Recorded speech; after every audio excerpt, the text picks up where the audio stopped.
প্রিয় দর্শক, আরও একটা নতুন ভিডিওতে আপনাদের সবাইকে অনেক অনেক শুভেচ্ছা জানাচ্ছি। আশা করছি প্রত্যেকে ভালো আছেন এবং সুস্থ আছেন। আজকের এই ভিডিওতে আমরা সিম্ফনি Z33 স্মার্টফোনটির ভালো মন্দ বিস্তারিতভাবে ডিটেলস শেয়ার করবো আজকের এই ভিডিওতে। সো অবশ্যই যারা সিম্ফনি Z33 স্মার্টফোনটি কিনতে চাচ্ছেন, আজকের এই ভিডিওটি আমি সম্পূর্ণ দেখার জন্য অনুরোধ করব। সো অবশ্যই ভিডিওটি না টেনে সম্পূর্ণ দেখবেন, তাহলে এই ফোনটির ভালো মন্দ বিস্তারিত ডিটেলস আপনি জানতে পারবেন। সো ভিডিওটি শুরু করার আগে আপনি যদি এই চ্যানেলে নতুন দর্শক হয়ে থাকেন তাহলে সাবস্ক্রাইব করে রাখবেন এবং পাশে বেল আইকনটি মাস্ট প্রেস করে দেবেন এই ধরনের নিত্য নতুন ভিডিওগুলো রেগুলার পাওয়ার জন্য।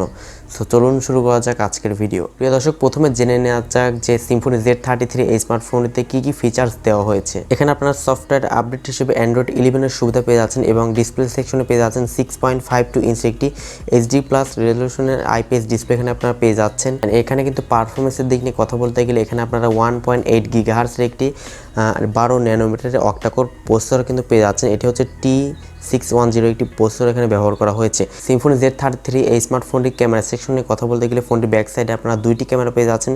প্রথম দেখায় যে কারো মনে হবে যে ব্যাক সাইডে আসলে তিনটি ক্যামেরা ব্যবহার করা হয়েছে, বাট এখানে আসলে দুইটি ক্যামেরা ইউজ করা হয়েছে, যার মেইন ক্যামেরা হিসেবে আপনারা পাচ্ছেন 13 মেগাপিক্সেল একটি ক্যামেরা অ্যান্ড সেকেন্ড ক্যামেরাটি হচ্ছে 2 মেগাপিক্সেল একটি ডেপথ সেন্সর এখানে ব্যবহার করা হয়েছে। অ্যান্ড এই স্মার্টফোনটির ফ্রন্ট ক্যামেরা হিসেবে আপনারা পাচ্ছেন 8 মেগাপিক্সেল একটি ক্যামেরা। এই বাজেট অনুযায়ী কিন্তু ক্যামেরা সেটআপটি মোটামুটি আমার কাছে ভালোই মনে হয়েছে। প্রিয় দর্শক, সিম্ফনি Z33 এই স্মার্টফোনটি র্যাম রোমের ভেরিয়েন্ট নিয়ে যদি আমরা কথা বলি তাহলে এখানে কিন্তু 3GB র্যাম রাখা হয়েছে এবং 32GB ইন্টারনাল স্টোরেজ রাখা হয়েছে।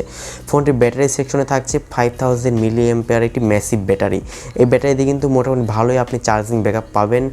2 দিনের মতো চার্জিং ব্যাকআপ কিন্তু মিডিয়াম ইউজেসে পাবেন, তবে হেভি ইউজেসে একদিন কিন্তু অনায়াসে চার্জিং ব্যাকআপ পাবেন এই ব্যাটারিটি দিয়ে। এই ফোনটির ব্যাক সাইডে কিন্তু একটি ফিঙ্গারপ্রিন্ট সেন্সর দেওয়া হয়েছে সিকিউরিটি হিসেবে অ্যান্ড ফেস আনলকের সুবিধাও কিন্তু থাকছে। এই ফোনটির বর্তমান প্রাইস রাখা হয়েছে 332GB ভেরিয়েন্টের মূল্য রাখা হয়েছে 8790 টাকা। তো মোটামুটি 9000 টাকার আশেপাশে কিন্তু এই ফোনটির প্রাইসটি রাখা হয়েছে। অ্যান্ড এই সময় কিন্তু এই সিম্ফনি Z33 স্মার্টফোনটি কিন্তু এই প্রাইস রেঞ্জে বেস্ট একটি গেমিং ফোন। সিম্ফনি Z33 স্মার্টফোনের পাবজি এক্সপিরিয়েন্সের কথা যদি আপনি বলেন তাহলে হাই রেজলিউশনে খেলতে গেলে মাঝে মাঝে একটু হ্যাং লেগে শিকার হতে পারেন, বাট স্টিল এটা কিন্তু চলনশীল। তবে মিডিয়াম গ্রাফিক্সের যদি আপনি খেলেন তাহলে কিন্তু একদমই বাটারি স্মুথলি কিন্তু পাবজি গেমসটি আপনি এই ফোনটিতে খেলতে পারবেন। একদম 12-15 হাজার টাকা ফোনের যেরকম পাবজি গেমস আসলে প্লে করা যায় একেবারে সেম টু সেম রেজাল্ট কিন্তু করছিল সিম্ফনি Z33 স্মার্টফোন। অ্যান্ড এছাড়াও ফ্রি ফায়ার, পাবজি লাইট এই সমস্ত গেমস কিন্তু অনায়াসে একদম ল্যাগ ফ্রিতে আপনি খেলতে পারবেন। তো অ্যাট লাস্ট আমি বলবো যারা আসলে ফ্রি ফায়ার, পাবজি লাইট এবং টুকটাক পাবজি গেমসটাও যারা খেলতে চাচ্ছেন তাদের জন্য কিন্তু এই ফোনটি একটি আইডিয়াল চয়েস হতে পারে। অ্যান্ড 8 থেকে 9000 টাকা প্রাইস রেঞ্জে এই সিম্ফনি Z33 ফোনটি ছাড়া অন্যান্য কোনো ফোনেই কিন্তু আসলে এমন স্পেক্স নেই। সিম্ফনি Z33 স্মার্টফোনটিতে কিন্তু ভালো স্পেসিফিকেশন অফার করছে। অ্যান্ড সিম্ফনি Z33 স্মার্টফোনটির কিছু যদি খারাপ দিক সম্পর্কে আপনারা জানতে চান তাহলে কিন্তু এই ফোনটিতে স্পিকার নিয়ে যদি আমরা কথা বলি তাহলে কিন্তু এই স্পিকারে কোনো প্রকার 3D স্পিকার এখানে দেওয়া হয় না, অর্থাৎ নিচে দেখতে পাচ্ছেন এরকম 3D কোনো স্পিকার নেই। এর ব্যাক সাইডে একটি এখানে স্পিকার দেওয়া হয়েছে। সো এই ব্যাপারটা আসলে একটু ডিসঅ্যাপয়েন্টেড মনে হচ্ছে আমার কাছে।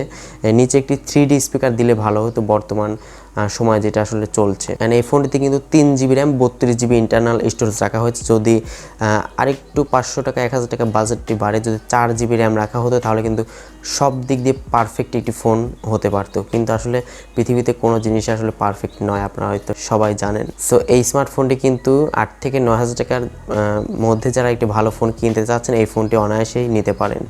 আশা করছি ভিডিওটি আপনাদের ভালো লেগেছে। যদি ভালো লেগেই থাকে অবশ্যই একটি লাইক দিবেন, কমেন্ট করে জানাবেন ভিডিওটি কেমন লাগলো। এই চ্যানেলে নতুন দর্শক হয়ে থাকলে অবশ্যই চ্যানেলটি সাবস্ক্রাইব করে রাখবেন। সবাই অনেক বেশি ভালো থাকবেন, সুস্থ থাকবেন। দেখা হচ্ছে নেক্সট ভিডিওতে।